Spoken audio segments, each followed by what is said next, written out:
That's a rookie mistake, right? All right, so to start, why don't you just say a little bit about your life background, family, religion, school. Okay. I obviously know you from church and family life, but Sure. Well, my family, we're like a third generation Emmanuel family.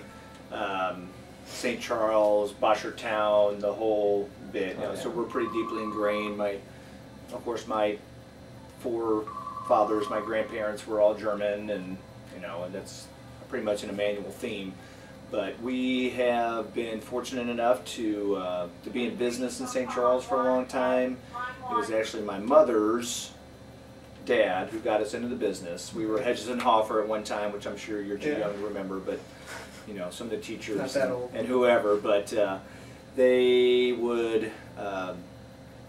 My dad got involved in it in 1967 when it was still Hedges and Hoffer, and then that Hedges and Hoffer ran for about 25 years in various forms. We had as many as 3 or 4 stores at one point in time. And then when we closed the last one at the end of '83, December 31st, we reopened as Midtown IGA, moved from one side of town to the other, and basically just that was when it became just my dad and his new partners, and it was no longer associated with Hedges and Hoffer. But we've been here for almost 30 years, since '84. I think I got away from what you wanted me to ask about. But as much as you want to talk about. So why the change from their first to IGA now? Basically, when the chains started moving across the river, the Schnookses and the Nationals and the Deerbergs, we weren't really prepared to do that business-wise. We weren't really combining our total buying power from the 2 or 3 stores. They kind of operated as independents to a degree, and ultimately we just couldn't compete, and the business got so low that he had to go a different route. This was a better location. It was a struggling business at the time as well. It was already an existing IGA, and that's why we changed to the IGA format, because we didn't want to change everything when we came over. Okay, yeah, that's perfect. So what, coming into IGA, did you base your foundation on something different this time than what you do on your, because you're obviously central now, much more community based now than you were with 3 different stores and whatnot. So how did you base your foundation of IGA more, or what is IGA? I mean, it really was a continuation of what we were already doing, and I was in college at the time. I was away, so it was kind of all very strange to come home to a different store and a different feel for what was going on. And I really never thought I would get back into the business, to be honest with you. When I was going through college, I wanted to get away from the whole, this is what I've done my whole life, growing up in the business. You're a little bit jaded, So ultimately we decided, after I was in corporate America for 2 or 3 years, I came back here and got into the business with my dad, and tried to figure out what it was all about.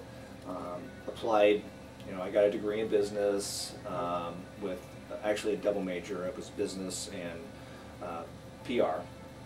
And I used that at my first job at JCPenney.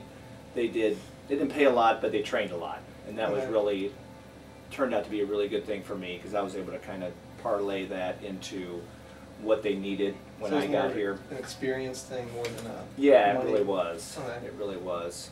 And I worked at their catalog distribution center, so I was completely removed from their retail operations, which was a big switch for me, and that kind of helped me understand and appreciate what we had when I was growing up, I suppose.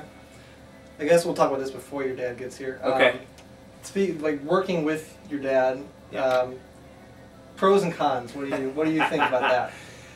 Working with family is really a challenge. You spend probably more time with your sister and your dad than you do with your own kids and your own wife, and it becomes a marriage of its own.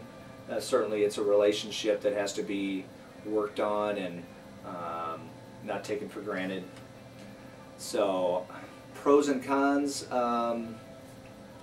you know, there's a lot of trust that is implicit with that relationship. But by the same token, sometimes it's easy to take each other for granted, and that goes both ways. So, you know, it's like, I don't want to go too far down any given path, but no, that's fine. It's definitely it's a mixed blessing, is what it is. Yeah. So we're gonna talk about ethics, a little bit about ethics now. Okay. We talk about this in class a lot. How did you, like starting IGA and everything? How did you and your dad deal with? Because you both religious, very religious background, religious families and everything. Right. How did you incorporate that into IGA in general and maybe your ethics side of IGA? Well, I'm trying to figure out where to start on this one.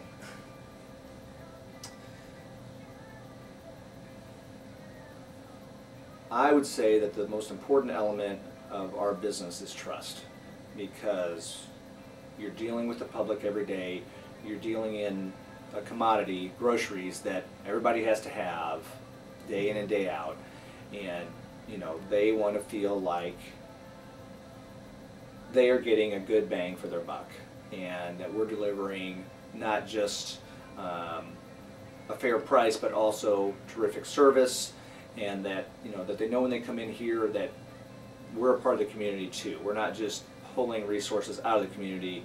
We are in turn trying to put money and time and effort back into the community, whether that's through the church or whether that's supporting one of the local not-for-profits.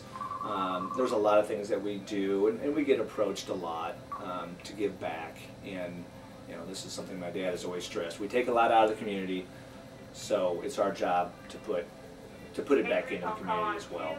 So I would say that is kind of the centerpiece of what we feel like the ethics of it all is being a part of the community and having that give and take.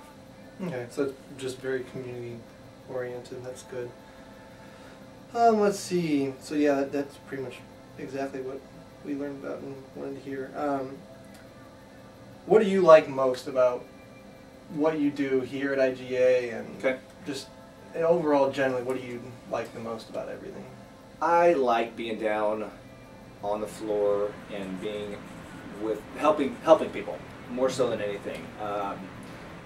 You know, people will see me bringing in carts or bagging or checking, and they're like, "What are you doing? You're one of the owners in the store." And I'm like, "Well, this is the part that really it's my favorite. I get to interact with the public and, you know, talk to them about what they're buying or what's going on with the high school or the grade school or whatever the case might be, and, you know, helping that person find what they're needing for that recipe so they don't have to search for, you know, 10 minutes, or they don't have to give up and go shop somewhere else. We want to make sure that they know when they come in here they're going to be helped, and you know, it goes back to being part of the community, giving back, and, you know, it'd be real easy to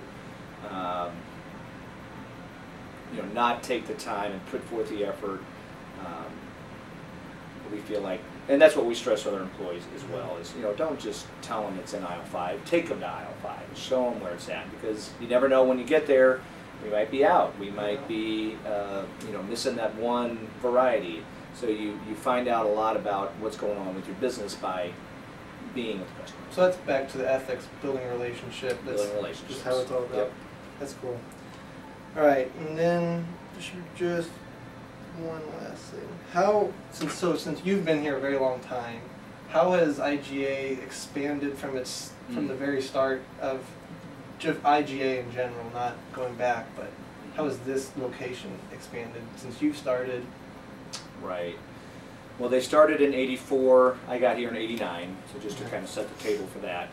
And when we got here, there was the grocery store, there was a hardware store, there was a dime store, for lack of a better, it was called Mattingly's.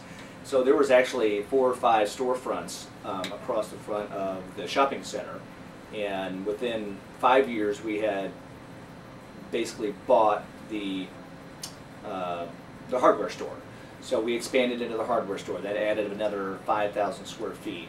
And then about 5 years ago, we actually bought the Hallmark store.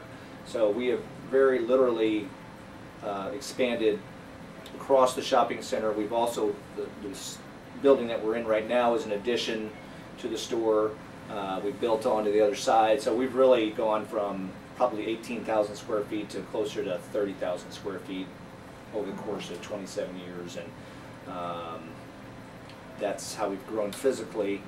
When we got here, there was no deli, okay, and the whole deli business was kind of a fledgling thing. It was more everybody. It was meat and produce. I mean, when I was growing up, that was the two departments you had, was meat and produce, and if you were lucky, you had a bakery. Some of our hesitant offer stores had bakeries, some of them didn't. But since we've been here, we started a deli, and we've grown that deli any number of times, remodeled it, expanded, remodeled, expanded to what it is today. So we're a full-service grocery store now. We have a full-service deli, full-service meat, produce, bakery, and a cake decorating department with basically the equivalent of 4 full-time employees.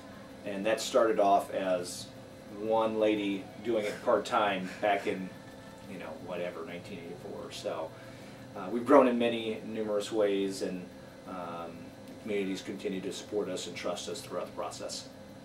All right, very cool. All right, now I'm going to stop this now. All right. Do you know